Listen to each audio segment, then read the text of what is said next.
Ensuite, on va passer à un autre type de myciculture, donc ce qui va être l'avenir un petit peu des projets autour de la production de champignons. On a beaucoup de cultures alternatives. Quand je dis alternatives, c'est des types de production de champignons en fait, qui n'existaient pas encore il y a 5 ans. J'entends par là pas forcément des champignons qu'on va produire pour pouvoir les vendre, puisque là aussi encore beaucoup de choses sont à voir au niveau de la législation et de la réglementation en fait, pour permettre à ces gens-là de s'exprimer avec leurs produits. Mais j'entends donc la production de champignons type cordyceps, type chaga, qui permettrait en fait d'ouvrir les débouchés en termes de souches et d'espèces.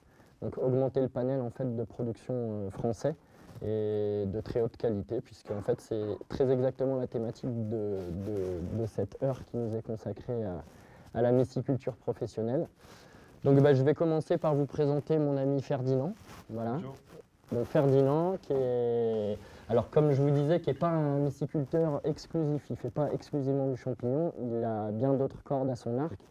C'est un producteur en fait horticole qui fait aussi des fraises, qui est une réputation déjà excellente pour tous ses produits au niveau de la région du Var, et qui a déjà donc, j'aime bien dire en fait, travaillé en sous-marin pour dégrossir le marché en fait des champignons de qualité, puisque l'état actuel des filières ne nous permettent pas vraiment de nous exprimer, à nous les gens qui décident de faire des choses moins importantes mais de un petit peu meilleure qualité, et donc de réussir à établir des prix qui nous permettraient d'en vivre. Donc Ferdinand qui commencera en présentant donc, la serre du plan, qui est à Toulon. Et ensuite on passera par un autre type de myciculture, qui est, j'appelle ça de la radicale mycologie, comme beaucoup de gens le savent ici, puisque c'est typiquement le genre de projet très courageux d'un gars qui a décidé de se lancer en production de champignons, mais de réfléchir son exploitation différemment. Donc il vous expliquera ça un petit peu mieux que moi. On vous présentera aussi quelques produits et pour commencer, je vais laisser Ferdi se présenter. Voilà. Merci. Et bonjour à vous tous. Moi, je suis donc producteur principalement de fraises dans la région toulonnaise. Donc, on fournit nos produits sur la région PACA. On livre de Marseille à Nice. Et nos clients sont principalement de restaurateurs et de pâtisseries. En complément, on fait aussi une gamme de plantes aromatiques qui est très large. On a environ 115 variétés en production, pareil, principalement pour le chef dans la région. Et vu que la production de fraises s'arrête à cette période-là, on a encore un petit peu, mais bientôt il n'y en a plus. Et la nouvelle récolte commence que fin mars, début avril. On a eu un grand problème de trésorerie pendant des années. L'hiver, il n'y a plus de production, donc plus de recettes. Et donc, je me suis orienté vers la production de champignons. J'ai cherché, j'ai voulu faire de girolles, de cèpes. J'étais néophyte et profane dans ce métier. Et je me suis rendu compte que ce n'est pas possible du tout. C'est difficile pour l'instant. Donc, je suis tombé sur des champignons comme le pleurote et le shiitake. Et ça date de 2016. Et 2015 même. Et donc là, on a décidé de faire des essais de toutes les variétés qui étaient possibles à produire. Donc on a fait les pleurotes jaunes, les pleurotes grises, les pleurotes roses, on a fait des eringis, on a fait des shiitake, des namenko, des piopino, on a tout fait. Et on s'est rendu compte, pour démarrer dans le métier de producteur de champignons, il faut en prendre une qui donne un bon rendement, qu'on peut mettre en valeur, et qui est en dehors du commun, et qu'on peut vendre pour un prix qui approche de prix de variétés vendues sauvages. Oui. Pour garder une certaine qualité et un respect de produits. Parce qu'en fait, toi, ta production, c'est donc shiitake principalement en champignons maintenant. Mais après avoir testé toutes les variétés, en fait, les espèces, tu t'es rendu compte en fait qu'il n'y avait pas forcément la capacité du marché actuel en France d'absorber des nouvelles espèces. Je pense qu'il y a une possibilité, mais vu que c'était un marché inconnu, tout à fait. Dans la plupart de magasins, les champignons sont vendus dans le rayon fruits et légumes. Oui, tout à fait. Et c'est interdit de le stocker en température au-dessus de 4 degrés. Mais les magasins ne veulent pas le mettre au frais. Non. parce qu'il n'y a pas d'emplacement dans le magasin à cet endroit-là. Donc on se dit, le shiitake, c'est le premier produit qu'on peut tolérer à passer dans une température plus élevée. Parce qu'ils sont plus solides que certaines espèces de champignons. Oui. Et donc, avec cette espèce, on peut introduire à changer le marché. Tout à fait. Parce que c'est vrai que le choix d'espèces est très important. Ferdinand, il soulève une problématique en fait, qui est vraiment réelle dans le monde de la production de champignons. En fait, c'est qu'on a plusieurs types de production de champignons. On a vraiment les champignons en fait, qui vont devoir se consommer dans l'instant même, presque le jour même. Je pense au coprin chevelu qu'on est capable de produire maintenant en production, mais je pense aussi aux champignons de Paris qui a 2-3 jours de chambre froide, parce que ce n'est pas très solide, c'est des champignons qui mangent des fumées qui sont des substrats qui sont très riches, donc qui sont également très fragiles à différents types de contamination, alors que nous on choisit des champignons qui ont un régime trophique à base de bois, et tous les champignons en fait qui poussent sur du bois, comme les pleurotes qu'on voit derrière, les shiitake ici devant, c'est des champignons qu'on va pouvoir aisément garder dans de bonnes conditions de culture et de récolte entre 3-4 jours et une semaine. Moi, ça m'est arrivé, le pleurote comme ça, qui est solide comme ça, on peut le garder une semaine. Le shiitake, voilà. On peut le garder 7 à 10 jours, entre 2 et 4 degrés. Voilà. Et donc, aujourd'hui, on a développé un marché au magasin bio, oui. Magasin producteur, de petits restaurateurs,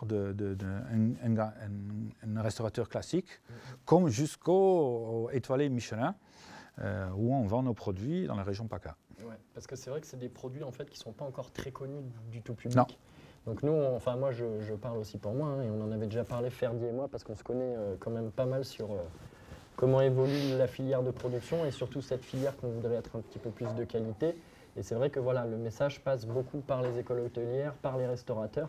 Et donc là, on présente avec ce forum en fait toute cette dynamique des producteurs, dans laquelle Lolo aussi s'inscrit, qui veut qu'on essaye d'impliquer les acteurs qui seront ceux qui vont permettre aux gens de vouloir les cuisiner un petit peu plus tard. Donc c'est ce qu'on arrive à faire ici avec Saint-Bonnet-le-Froid, avec Jacques et Régis Marcon. Et ce que Ferdinand arrive aussi à développer du côté de Toulon en ce moment. Je sais qu'on a des amis là-bas de Marseille qui, pareil, essayent de faire de la production de qualité. Oui, aujourd'hui, donc, on avait l'objectif de produire d'octobre à mars pour remplacer la production de fraises.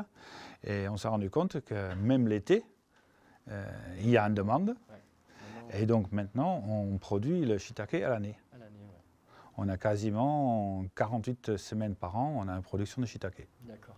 Et donc le shiitake, là, dans le process en fait, de mise en production que tu as eu jusqu'à présent, parce que dans les discussions, moi ce que je voudrais bien orienter aussi, c'est cette compréhension qu'il y a 2 types de producteurs en France, on le sait. Il y a les producteurs complets, c'est-à-dire ceux qui vont produire eux-mêmes le substrat. Ouais. Donc c'est une charge de travail, on sait que c'est aussi un coût économique en fait, de lancer des structures comme ça, mais par contre ça nous permet une certaine émancipation des règles du marché de producteurs actuellement, en fait, qui veut acheter du tout prêt à déballer, à faire fructifier, donc sans vraiment s'intéresser à la biologie des champignons, à la biologie du mycélium. Je dirais presque pas aussi impliqué, même si c'est pas vraiment le terme qu'on va devoir utiliser, mais en tout cas voilà, la problématique que moi j'ai en tant que petit producteur qui fait des pleurotes donc sauvages, semences autonomes, etc., c'est cette confrontation aussi à la règle du marché. C'est-à-dire combien coûtent les champignons à l'heure actuelle, mais qu'est-ce que vous mangez quand vous achetez des champignons de cette qualité-là. Donc je ne sais pas ce que tu en penses toi, Ferdinand. Nous avons donc démarré avec des prestataires de substrats. On a plusieurs différents prestataires parce que personne n'est parfait et des fois il y a des problèmes, donc il faut avoir différents prestataires, différentes saisons, différentes variétés de shiitake, donc différents substrats et donc différents résultats. Différentes conditions de culture. Et donc avec plusieurs prestataires, on est rassuré qu'il y en a un bon produit pour nous, mais on s'est rendu compte qu'en travaillant avec des prestataires, le coût de transport, la logistique, l'incertitude de qualité et de quantité, c'est nécessaire pour chacun de nous d'envisager de faire ses propres substrats. Tout à fait. Le problème, c'est que ça demande un investissement de départ qui est assez important. Et en plus, il y a une partie inconnue niveau recette. C'est ça.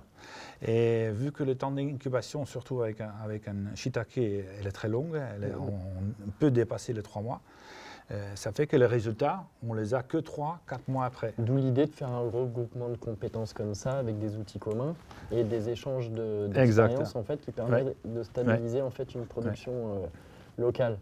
En fait, c'est exactement, moi aussi, ce dont on a besoin très exactement pour pouvoir valoriser, parce que c'est vrai qu'en fait, quand on importe des ballots, sans citer aucun producteur, parce qu'en plus les producteurs en ce moment, moi je me rends compte à travers quelques amis qui prennent chez eux qu'ils essayent de tirer aussi vers le haut un petit peu la qualité de leur production. Donc est-ce que ça va jouer sur le fait qu'on va pouvoir vendre un petit peu mieux nos champignons? Parce qu'il y a beaucoup d'importations aussi, il faut savoir que la concurrence en fait en termes de champignons, c'est assez féroce.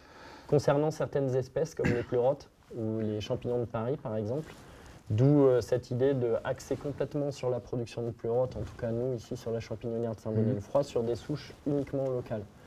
Voilà, et donc on va pouvoir faire le lien avec notre ami Lolo, qui justement lui donc est producteur dans le Trièves. Voilà, qui donc pour faire vraiment la petite présentation, Laurent est parti de tout démarrer par apprendre, démarrer par prendre des informations un petit peu partout, construire sa champignonnière chez lui, se faire suer avec l'administratif et toutes les choses en fait qui sont les contraintes actuelles en fait de l'installation pour devenir producteur de champignons, en sachant qu'on n'a pas beaucoup de conseils pertinents en chambre d'agriculture et autres pour pouvoir s'orienter correctement et naviguer au sein de ce flou incroyable qui est la norme autour de la production et de la vente des champignons sauvages. Donc Lolo, vas-y. Et comestibles. Les autres aussi sont terribles. Mais effectivement, le projet a 2 ans. Il est fraîchement né le mois dernier. Donc les premières récoltes sont présentes. Effectivement, c'était un long combat, un long parcours, mais enfin présent parmi tout le monde comme producteur, donc ça fait plaisir. On fait de la production donc, à Trémigny, à 1000 mètres d'altitude en Isère. Effectivement, vous avez parlé des ballots qu'on achète à nos fournisseurs. On commence par ça parce qu'on nous incite fortement à commencer par ça. Parce que quand on présente un projet tourné vers l'extérieur, on ne connaît pas, on ne sait pas, il faut présenter des chiffres ou répondre à des attentes qui sont peut-être un peu improbables, surtout sachant qu'il faut du temps pour faire pousser en extérieur.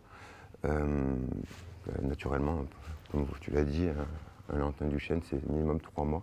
En extérieur, ça peut durer encore plus longtemps. Mais on sait tous que nos champignons ont tout à fait notre qualité et notre conception organoleptique. Et de fait, une plus longue conservation également. Tout à fait.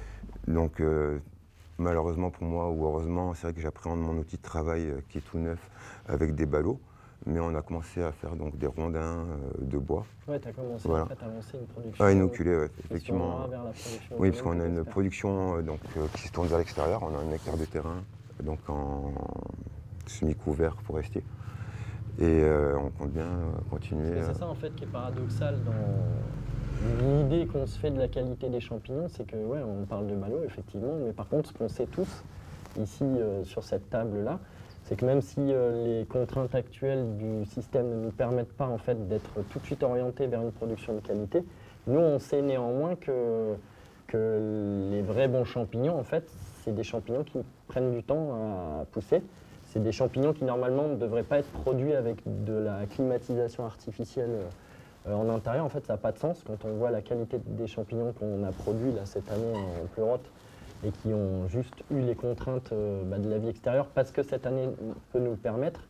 Donc en fait, ouais, on est vraiment confronté à ce paradoxe-là entre ce que la filière qui veut faire produire du champignon en France nous impose pas, mais nous incite fortement, comme a dit Laurent. Est-ce que nous, en tant que producteurs, et qui voudrions être fiers de notre produit, savons déjà, par expérience? Oui, mais je pense que après. Toi, tu as déjà produit des ballots où tu as fait le substrat toi-même en expérimentation, tout ça? Non. Non. Là, tu t'es équipé? Oui, là, on commence à s'équiper, mais c'est un investissement lourd. Oui. Pour revenir au shiitake, donc une culture très longue. Et c'est peut-être intelligent de commencer avec le pleurote. Oui. Parce que la période d'incubation est beaucoup plus courte. Beaucoup plus court. Donc on a des résultats beaucoup plus vite. Oui. Pas de rendement, mais des résultats. Et très ubiquiste sur les substrats. Oui. Il a un large panel de choix de substrats. Parce que c'est ça aussi l'idée de la production, en fait, comme on l'entend, puisqu'on parle de champignons de qualité. Hein. C'est aussi de travailler avec nos substrats locaux, histoire de garder les propriétés organoleptiques du terroir, à savoir à travers son alimentation qui peut être locale. Ici, on a beaucoup de résineux, on a beaucoup de bois, on va dire, de moyenne montagne et de montagne. Donc les pleurotes, en fait, qu'on a choisis et qui poussent très bien sur ces bois-là, ils sont d'autant meilleurs. Ferdi, lui, travaillera plus sur du chêne. Dans le Var, là, tu as trouvé des... Parce que il y a ces soucis qu'on peut avoir aussi en termes de source d'approvisionnement du substrat et de la pérennité de cette source d'approvisionnement, parce que beaucoup de substrats sont aussi saisonniers. Mon objectif, c'est de créer un cercle fermé avec une exploitation agroforestière et un producteur de compost. Oui, ok. Après, un partenariat avec des fournisseurs qui fournissent donc de drèches de brasserie, on peut se fournir 100% local et donc évacuer derrière aussi 100% local. Tout à fait. Toi, tu as quoi comme approvisionnement? Alors, nous, on est plus que large. Nous, on part donc du bois de hêtre. En fait, on a toutes les forêts, donc on a les résineux, les feuillus. On a tous les résidus agricoles, donc tout ce qui est paille. On a les tourteaux de tournesol. Ouais, voilà, on a un panel qui est assez large. Et justement, le Trièves est une terre où il y a pas mal d'agriculteurs donc installés en bio. Et du coup, c'est vrai qu'on va trouver des matières qui sont nobles. Oui, c'est vrai que c'est là-bas qu'il y a terre vivante en plus. Tout à fait, tout à fait. Et c'est vrai que pour revenir sur l'histoire du substrat, c'est vrai que donc, nos premiers essais ont été faits par pasteurisation à chaud. Et le peuplier effectivement, et du peuplier, et effectivement, et après de la paille, parce que c'est vrai que peuplier, c'est long, le bois c'est long. Par contre, c'est vrai qu'on sait que quand c'est de la cellulose, c'est beaucoup plus vite. C'est ça. Selon la souche, si c'est du pleurote ou du shiitake. Parce que voilà, pour ceux qui ne connaissent pas, en fait, le type de substrat définira la vitesse et le rendement de croissance. Tout à fait. En gros, pour expliquer, c'est une histoire de digestion. Plus le substrat est tendre, c'est-à-dire plus il sera fait de cellulose tendre, et plus le champignon aura tendance à coloniser très vite son substrat et produire très vite ses fructifications, mais sur des volumes beaucoup moins importants en fait, que quand on travaille avec des substrats qui sont beaucoup plus durs et carbonés, donc du bois, de la coquille de noix pour ceux qui travaillent à Grenoble. On peut vraiment travailler sur tout un panel en fait, de déchets agricoles ou de coproduits issus de l'agriculture, puisqu'en fait c'est de ça dont se nourrissent tous les champignons que tout le monde fait ici. Après, pour revenir encore toujours à l'énergie, parce que c'est vrai que c'est quelque chose qui peut être énergivore, et c'est très problématique. Est-ce que tu pourras parler, et toi aussi, Ferdi, justement, des postes problématiques énergivores, type l'achat en termes d'énergie par rapport à la stérilité, les choix de production, parce que c'est exactement ce que toi, tu es en train de te poser comme question, par rapport à l'autoproduction de shiitake chez toi, quoi. J'ai un fils qui est en études d'ingénieur. Tu as bien de la chance.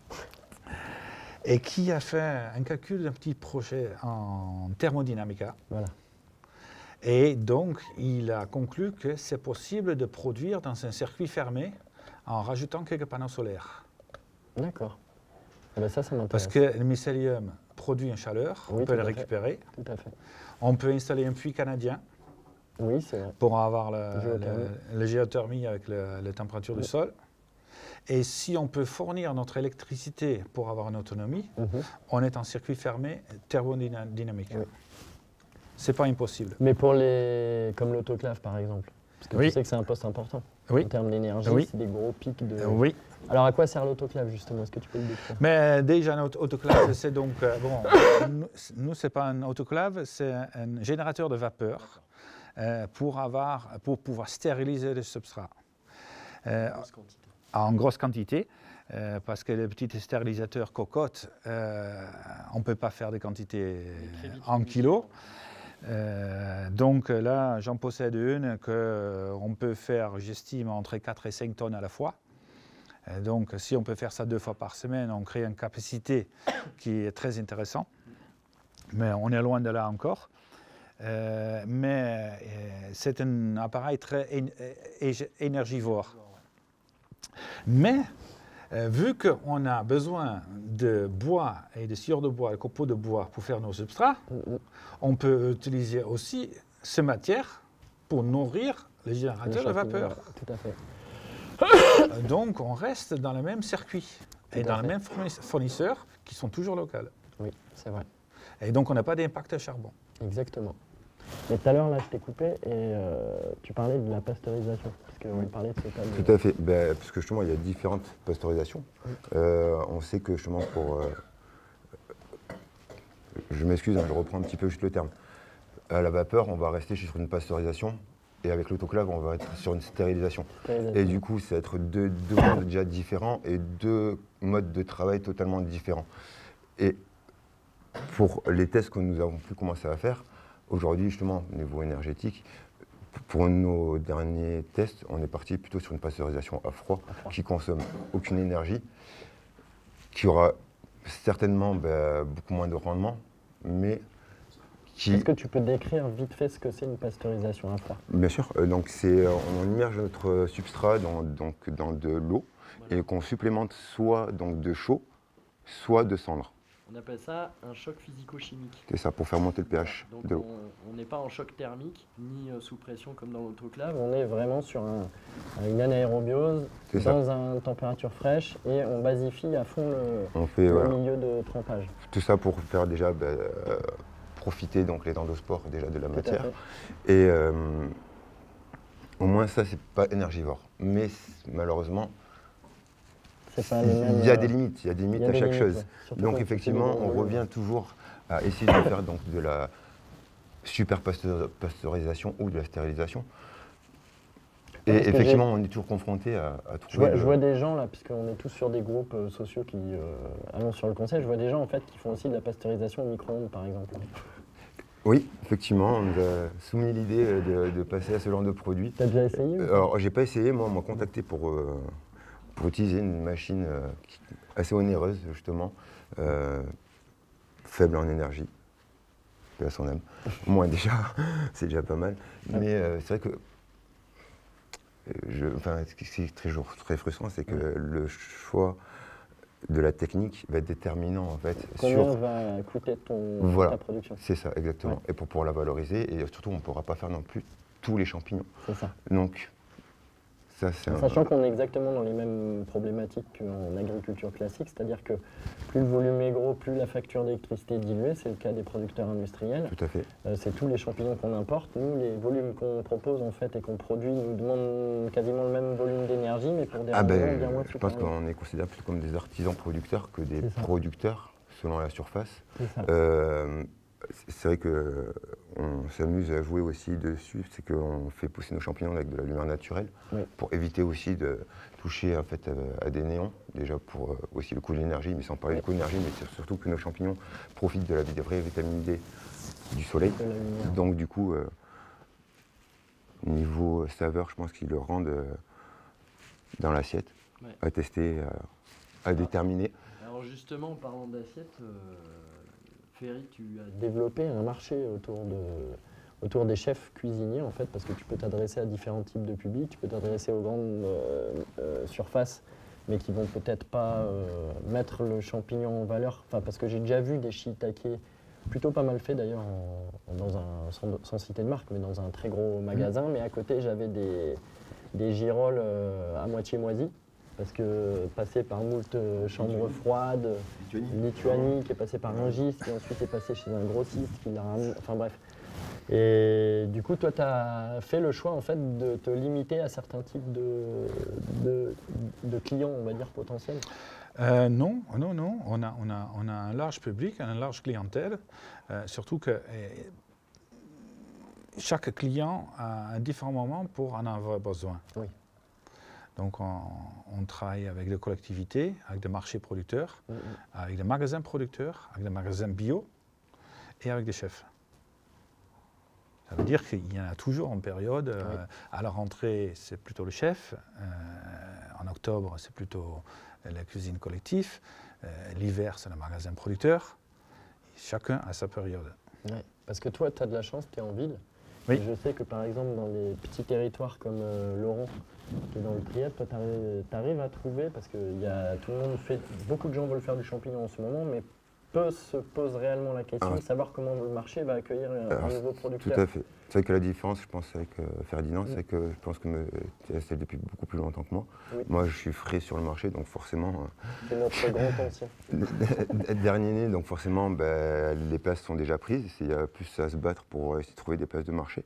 Mais il y a encore, toujours, des restaurateurs qui nous font confiance. Il y a encore des marchés de producteurs qui nous font confiance, des magasins bio ou des magasins de producteurs. Et c'est que il faut en fait alerter le client en fait constamment pour lui expliquer comment sont faits les champignons, où poussent les champignons et leur rappeler que tout ce qui sont là sur la table, c'est du frais, c'est du ramassé en forêt. Donc voilà, le champignon vient de la nature, on essaie de retranscrire dans la production. Nous, c'est un petit peu le choix qu'on a fait ici à Saint-Bonnet-le-Froid avec Jacques Marcon. Donc nous, on a axé sur pleurote. Hein. On est enfin, moi, je suis un feignant. C'est le champignon le plus facile, très clairement. Mais par contre, c'est un champignon qui est très, très intéressant pour pouvoir travailler justement sur, on va dire, le phénotypage de certains critères de souches de culture. Parce que moi, ma vraie passion, en fait, c'est un jour de pouvoir fournir à mes camarades à côté les souches qu'ils vont produire dans leur champignonnière. En fait, c'est vraiment cette histoire aussi de l'émulation de ce groupe, parce que ça fait quand même quelques années qu'on discute beaucoup. On s'est rencontrés en 2020. Lolo, ça fait un petit bout de temps aussi. Quelques producteurs ici aussi qui ont chacun eu leurs petites expérimentations et tout. Et en fait, on se rend compte que le marché du champignon, c'est le marché de l'émulation de plein de domaines d'activité, hein, qui concernent aussi bien la restauration, la gastronomie que les agriculteurs qui deviennent nos pourvoyeurs en fait des substrats de qualité locaux qui nous permettront d'avoir nos champignons de qualité comme on vous fera goûter tout à l'heure. Hein. On va vous faire goûter les pleurotes de Saint-Bonnet-le-Froid. Et voilà, donc là pour l'instant, je sais que se pose le vrai problème de la filière actuelle. Je ne sais pas si vous allez être d'accord avec moi, mais je sais que c'est la problématique que tous les producteurs ont, c'est cette capacité qu'on a en France en fait à déjà produire nous-mêmes nos propres semences, éventuellement faire, comme on peut faire maintenant en végétal ou en animal, d'avoir de la semence sélective, c'est-à-dire un peu ce que tu arrives à faire avec d'autres contrées européennes qui, eux, ont des shiitake pour l'hiver, pour le chêne, pour la paille, enfin, il y a tout ce travail en fait de sélection, voilà, de sélection qui n'est pas fait en France en fait, donc on dépend totalement des prestataires extérieurs aux frontières françaises. Voilà, donc peut-être l'année prochaine, une unité de production de sacs avec des souches. L'objectif c'était 2022, mais avec tout ce qui se passe au monde cette année, on est resté très prudent. Ouais. Et donc on s'oriente vers 2023 pour créer son indépendance. Parlons de prudence, puisque justement, est-ce que les effets de la guerre en Ukraine, tu m'en as parlé au début de l'année, là, qu'il y a eu un moment donné où en fait tout allait bien, les champignons ça se vendait bien, etc. Puis tout d'un coup, en fait, il y a eu des blocages au niveau de certains. Aujourd'hui, c'est le pouvoir d'achat qui gère le monde. C'est ça. Et ce n'est pas la conviction des bons produits. C'est ça. Aujourd'hui, moi, sur ma région, j'essaie de convaincre ma clientèle, surtout le domaine public, que le champignon n'est pas un complément, mais c'est une matière essentielle de notre assiette. En fait, il faut le mettre en concurrence avec une viande. Tout à fait. Parce qu'elle est plus riche en protéines qu'une viande, moins énergivore, moins de bilan carbone, etc., etc. Donc, une fois qu'on a réussi à mettre ça dans une assiette à la place d'une viande, au lieu d'un accompagnement de viande, là c'est gagné. Oui, c'est vrai, je suis assez d'accord avec toi. Mais il y a du travail encore à faire. Il y a beaucoup de travail à faire. Ouais. Moi, j'ai fait des réunions avec des chefs pour proposer un hamburger végétarien, pour faire une recette, pour montrer qu'on peut faire plein de choses. Je vois qu'il y a de la créativité.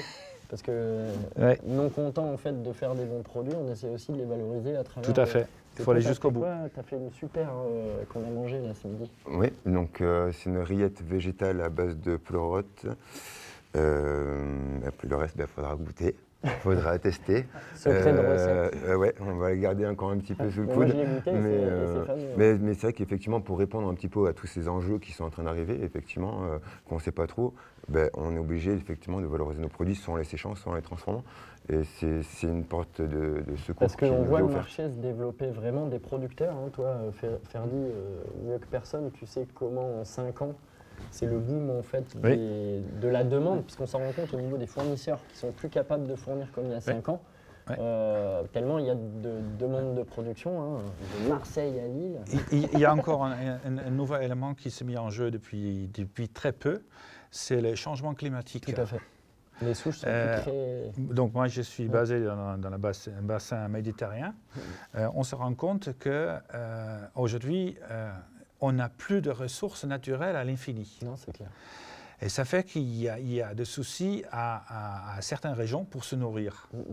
On a vu cet hiver l'année passée dans la région du sud de Méditerranée, où ils n'avaient plus de blé, de l'orge, etc.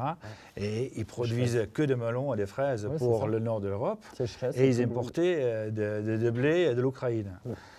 Au lieu d'y être autonomes dans leur production.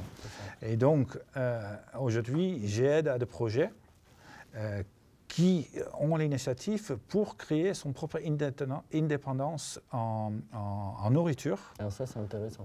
C'est quoi, c'est toi qui le fais ou Non, c'est une association qui met ça en place. Mon objectif, c'est donc créer des petites unités de production qu'on peut déplacer et gérer de loin. Ça, c'est très bien, ça. C'est très bien. Ça relocalise. Complètement dans le bassin méditerranéen. D'accord. Et toi? Non, j'étais là, je me suis fait alpaguer par l'histoire de... Non, mais parce que c'est concernant cette histoire en quelques années, moi, je voulais revenir. De producteurs qui se mettent en place. Effectivement, mais sur quasiment parce le que même modèle, étagère, ballot, jauge. Oui, et je pense que tous les producteurs en fait ont compris que les 3/4 des champignons qui sont consommés en France sont importés. Oui, c'est en fait juste pour répondre aux attentes de la quantité consommée en France. Si les Français achetaient français, les producteurs vivraient bien. Et là, on commence à avoir de la production française. Nous, on travaille sur de la production de qualité, mais il y en a bien d'autres aussi. Mais malheureusement, c'est vrai que les 3/4 des champignons, que ce soit de Paris ou même le champignon sauvage, généralement, c'est importé. Oui, on peut trouver, franchement, on va revenir sur la girole qui vient souvent de Lituanie, ou le champignon de Paris qui arrive de Hollande, et j'en passe des meilleurs. Et dernièrement, j'ai vu du Sparacis. Moins bon, mais ce qu'ils vivent entre l'assiette et la cueillette dans la forêt, parce que comment dire, la légende comme quoi les champignons de... Oui, ok, mais on a aussi de la pollution chez nous. Moi, c'est plus sur la qualité justement de ce qu'il va vivre entre les deux, c'est-à-dire comment ça a été collecté par les grossistes, comment ça a été ramassé, mais ça on en parlait tout à l'heure. Le temps, voilà, c'est ça, parce que c'est vrai que le temps que ça arrive, ça se diminue en fait le produit. C'est ça. Voilà, il se dévalorise. En tout cas, voilà, un truc qui est sûr, c'est que par expérience, on sait que des champignons produits de très bonne qualité et dans les conditions les plus naturelles possibles sont des champignons qui se conservent 2 à 3 fois plus longtemps que les champignons qu'on peut acheter poussés en ballot, quoi, hein, ceux que tout le monde produit et qui sont exactement les mêmes en fait, puisque c'est les mêmes entreprises. Après, c'est vrai qu'après les conditions de culture peuvent être variées d'un producteur à un autre, et puis après il y a toujours des choses qui peuvent venir. Mais au niveau de l'organolepsie apportée par le substrat par exemple et la souche génétique, on est exactement sur les mêmes choses, quoi.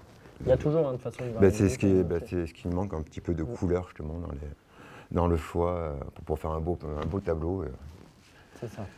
Je sais qu'on peut avoir 3 couleurs primaires, mais bon, fleurote, shiitake, il manque un peu. En parlant de couleurs de champignons, tu comptes faire combien de couleurs de champignons chez toi? Alors, nous, en fait, je fais déjà de la cueillette. Parce que forcément, à 1000 mètres, forcément, on a un territoire qui est bénéfique en champignons. Et donc, du coup, j'ai réussi à faire une formation qui va me permettre de pouvoir faire du champignon en extérieur pleinement.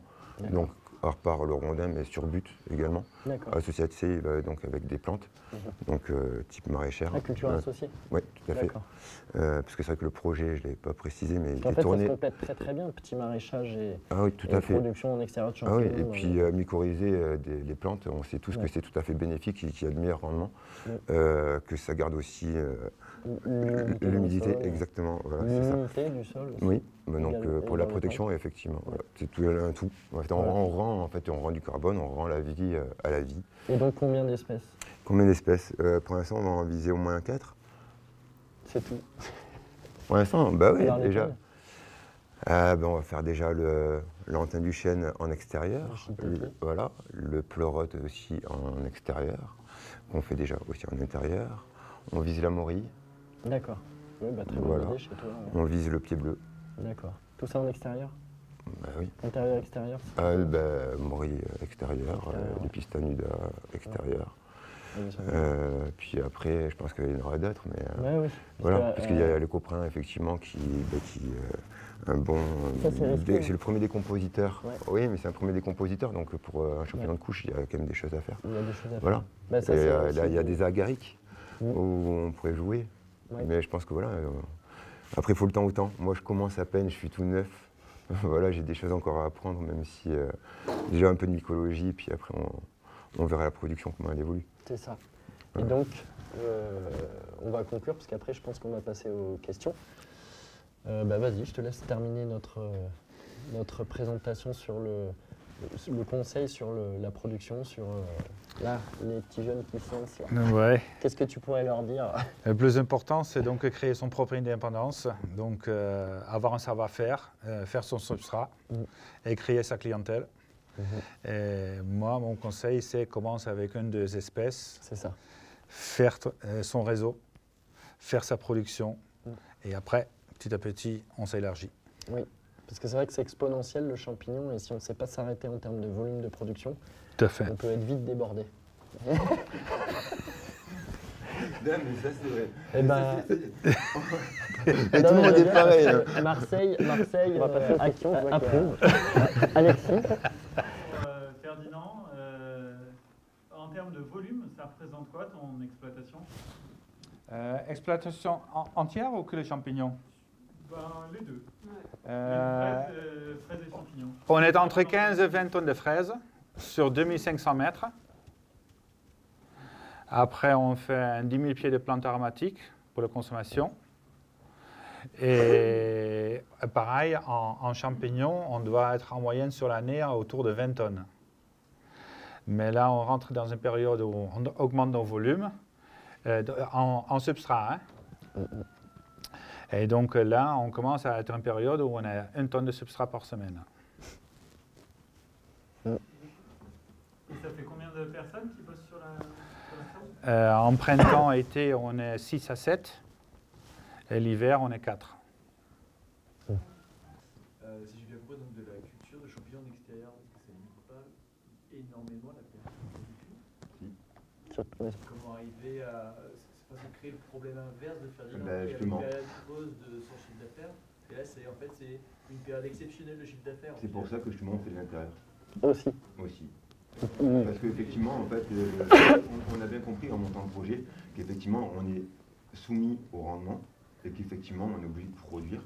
Et pour compenser, alors nous on souhaite compenser de plusieurs façons différentes. Déjà premièrement en faisant l'intérieur, deuxièmement en faisant de la cueillette, pour répondre déjà aux attentes de la clientèle de façon saisonnière et pas se dire on va manger ça, de la tomate au mois de décembre. Essayer de sortir de ces archétypes-là. Et troisièmement, l'extérieur qui revient correspondre à notre produit. Voilà, et correspondre vraiment à la saisonnalité. Ouais. Voilà. C'était aussi une question pour toi, Laurent. Du coup, je me demandais à quoi ça ressemblait une culture en extérieur de champignons, parce que j'en ai jamais vu de ma vie. Alors, un champ, un truc agroforestier oui, ça peut se faire en maraîchage. Donc, oui, culture sur but. Ouais. Tout à fait, culture sur but. Typique, en sous-bois forestier, sur rondins de bois. Tout ce que tu peux voir en permaculture, en litière, paillis, paillage, butte, machin qui contient de la lignine ou de la cellulose, peut être utilisé comme support de production extérieure. Si tu as des tas de bûches... Pardon? Tu mets des plantes aussi ou c'est des buttes? Oui, justement, on peut, le but justement est de mycorhizer les plantes par le mycélium que tu apportes en dessous et d'avoir les carpophores ensuite. Pour le coup, il n'y a pas plus inclusif comme agriculture de mettre des champignons, puisque ce faisant, on récolte donc des champignons au mètre carré. Mais en plus de ça, en fait, tu contribues à la qualité de tes plantes à travers ça. Puisqu'en fait, ce que tu y apportes, c'est quoi? C'est l'agriculture de la forêt. C'est les champignons qui fabriquent la fertilité, c'est eux qui font en sorte qu'il n'y a pas trop d'antagonisme, qui peuvent avoir des conséquences au niveau immunitaire, etc. Et donc en fait, tu augmentes la qualité dès que tu vas mettre des champignons dans une matière organique qui n'est pas colonisée. Parce que lui, il va le transformer en fertilité, tout simplement. Et du coup, par rapport aux fraises, est-ce qu'il y a moyen de faire des mix de cultures champignons? Mais c'est déjà fait. Enfin, moi je sais qu'on Ouais. l'a déjà expérimenté. Ouais, j'ai déjà les- expérimenté, ouais. Ah, En salade, tout ce qui est rhubarbe, tout ce qui est Les choux. les choux, voilà, tout ce qui a besoin d'un paillage, ben, t'inocules en fait entre le sol et ton paillage. Après, il y a plein de méthodes à faire. Mais c'est vrai que moi, par exemple, pied bleu, sur 3 mètres carrés, donc au mètre carré, je récoltais 10 kg de pied bleu. Tu vois? Donc c'est pas mal. En sachant que ce même mètre carré, bah, il servait juste en fait de litière de couverture. Donc tu augmentes aussi le rendement au mètre carré avec un produit qui est autrement plus rentable que le même mètre carré en salade par exemple. Tu vois, 10 kilos vendus à un bon prix, si c'est fait en extérieur évidemment. Vas-y Alexis, tu avais levé la main en premier. Ouais, du coup, une question pour Ferdinand. Dans ta présentation, moi j'avais compris que tu utilisais les serres des fraises Oui. pour cultiver des champignons. Et Ah. je me disais, putain, Non, c'est collé. c'est drôlement malin. Enfin, c'est collé. C'est collé. Il y a une porte. Est-ce que ça serait possible? Oui, C'est possible, ça bien se sûr. fait. Et est-ce que tu l'envisages? Et est-ce que ça t'ouvrirait de nouvelles portes? Alors, un avantage à faire de la culture végétale en même temps, je me permets, c'est sur les ppm de CO2. C'est-à-dire que dès que tu vas mettre du végétal dans ta pièce, tu peux être sûr que tu fais des beaux champignons. Tout ce qui est le fait que le CO2 s'accumule en bas de la champignonnière et que quand tu fais des ballots en étage comme ça, que tu as une mauvaise aération, donc tu fais du corail en bas et des beaux champignons au-dessus, bah, tout ça c'est limité si tu fais du végétal en dessous, dans les étages du dessous. Et le végétal est heureux d'avoir du CO2. Et le végétal, en fait, on devrait faire une rangée de salade ou de semis ou une rangée de Mais il champignons. faut des cas tout carbonés, quoi. Et ainsi de suite. Et en plus de ça, c'est bon pour l'immunité également, pour tout ce qui est les machins qui se baladent, comme les trichoderma, etc. Voilà, ça calme vraiment les choses quant aux contaminations dans les sacs. En fait, pour aller plus en détail sur notre exploitation, on a donc des serres où on produit des fraises en jardinière en hors-sol. Et à côté, dans des chambres froides, température régulée, où on produit des shiitake. Les shiitake, c'est une culture où il faut gérer son température, hygrométrie, luminosité et son taux de CO2 sur une période assez longue, on va dire 4 mois. Au moins. Aujourd'hui, la partie incubation, inoculation, on ne le fait pas. Donc c'est un prestataire. Donc nous, on prend que les dernières parties. Mais mes substrats utilisés, je les amène chez un centre de compostage. Et ce centre de compostage, mon idée derrière, c'est que ce centre de compostage me fournit le substrat pour cultiver ma fraise. Exactement. Exactement. Circuit fermé. Parce qu'on se rend compte en Circulaire. plus que le résidu de la production de shiitake ou de quoi que ce soit, c'est extrêmement riche. Quand on dit fertilisant, c'est un vrai fertilisant. C'est-à-dire que ce n'est pas un fertilisant en fait, qui va créer de l'eutrophisation dans un sol. C'est un fertilisant vivant en fait, qui va diffuser ses nutriments au fur et à mesure du métabolisme qui va succéder celui des champignons. Parce que quand on met de nos balles dans le sol, c'est tout de suite un activateur de la vie microbienne, celle qui minéralise en fait et qui nourrit la forêt depuis que la forêt existe. aussi même Tout à fait. les animaux. Tout à fait. Tout ce qui est, Oui, parce que ça peut être aussi utilisé en alimentation ouais, animale. Je pense tout à aux fait. gens qui font les insectes, par exemple. Il y a plein de nouvelles productions, notamment la production d'insectes, en fait, qui pourraient largement se satisfaire des résidus de culture, de shiitake, de pleurote ou de n'importe quoi. Il faut savoir que ça, c'est ce qu'on trouve dans la forêt, qui est plein de cloportes et de tout le reste. Donc, dire à quel point, il faut savoir que l'agriculture dans son ensemble est née sur des terres forestières qui sont devenues des terres agricoles. Donc la fertilité ne vient pas de nulle part. Charlotte? Il y a une toute petite question qui a entraîné une question à laquelle Ouais. vous êtes en train de répondre. À un moment, tu parlais d'un truc de tournesol que tu récupérais pour du substrat. Tourteau. De huile. Enfin, le tourteau de graines pour l'huile. Et du coup, je pensais à où est-ce qu'on trouve le substrat, que moi je suis toute petite et du coup Le plus près de chez toi. Plus près de chez toi. Plus près de chez toi. Le premier critère, c'est quel champignon tu vas faire, qui va dire quel type de substrat tu vas pouvoir utiliser. C'est avec les gens chez qui vous récupérez le substrat, de savoir si c'est de la paille ou des trucs qui sont pas trop Alors moi, oui. Avec mes fournisseurs à moi, oui. Je suis certifié bio, donc moi, tout ce que je prends, de toute façon, est soit issu de l'agriculture biologique, soit, tu vois, c'est des forêts quoi, qui sont, limite dire primaires, et donc forcément, Voilà. on me garantit que le bois n'a pas été De traité. toute façon, le bois n'est pas traité de forestier. Pas mal de sommes, qu'est-ce que ça vient d'où ce substrat? Et comment tu peux le réutiliser? Là, vous étiez en train de commencer à... Est-ce qu'il y a une... C'est pareil, tu peux trouver soit du substrat conventionnel, soit du substrat issu de l'agriculture biologique. Ouais. C'est ça. C'est un choix en fait, voilà, qui se rendra en fait finalement Plus sur le l'unité prix, sera locale et plus l'approvisionnement de la matière de substrat sera local. Parce que c'est vrai que ta question elle a un sens dans le sens où ok on prend des balles qui viennent de la Je sais pas matière d'où. vient d'où et ensuite on la met en compost ici alors que est-ce que si on boucle la boucle on le renvoie là-bas d'où ça vient en fait. Et ça je suis assez d'accord avec ça, d'où l'idée en fait de on fait au mieux pour l'instant. Mais notre idée Pour c'est s'émanciper. moi la mienne pour moi ici mon territoire mais Ferdi c'est pareil, c'est pour ça qu'on se soutient. Lolo, je pense qu'il veut aboutir à exactement la même chose, c'est qu'on ait une certaine forme d'autonomie locale sur des surfaces données, type régionale ou départementale, et qui permettent aussi de faire de la résilience en termes de filière. Parce que moi, si demain, lui, il est en sec, tout a brûlé chez lui, etc., ou moi, chez moi, ça arrive, ben, on peut transfert de technologie, en fait, ça s'appelle, tu vois. Et on a besoin de ça dans la production de champignons en France, parce que si demain, ils arrêtent là, pour X raisons, par exemple, ils veulent bien nous en envoyer, mais ils ont plus de gaz. Donc ils ne peuvent plus faire l'électricité ou je sais pas quoi, et donc ben non, en fait, ils ne peuvent plus nous l'envoyer, on fait comment? Aujourd'hui, il y a des prestataires de substrats. Il y en a en France, il y en a en Espagne, il y en a en Italie, il y en a en Autriche, il y en a en Allemagne, il y en a en Belgique, aux Pays-Bas. Dans tous les pays européens, il y a des prestataires. Mais nous, en étant consommateurs, leurs clients, on est petit et pas important. On est en concurrence avec tous les autres. Il y leur a une achètent. filière industrielle qui s'est mise en place. Et nous, on est des petits consommateurs, même avec mes volumes, je suis toujours un petit consommateur derrière. Donc, ce qu'on reçoit, on n'a pas grand-chose à dire. On doit l'accepter. Si on ne l'accepte pas, il ne livre pas. C'est ça. Et si demain, il Et- doit fournir quelqu'un de plus gros que toi, il ne te fournira pas forcément s'il lui manque de la Ce matière. qui se passe maintenant, c'est que ces grands prestataires se mettent à la production aussi. Production industrialisée. Et donc, nous, chacun pour soi, pour créer son indépendance, il faut qu'il trouve ses propres matières organiques locales.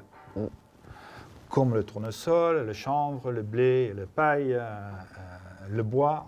On peut donc avoir une large gamme de matières organiques qu'on peut utiliser selon le champignon que veut cultiver.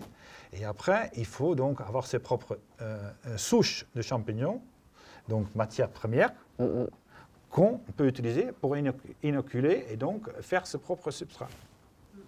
Et ça, c'est une réunion qui se met en place pour faire ça. C'est ça.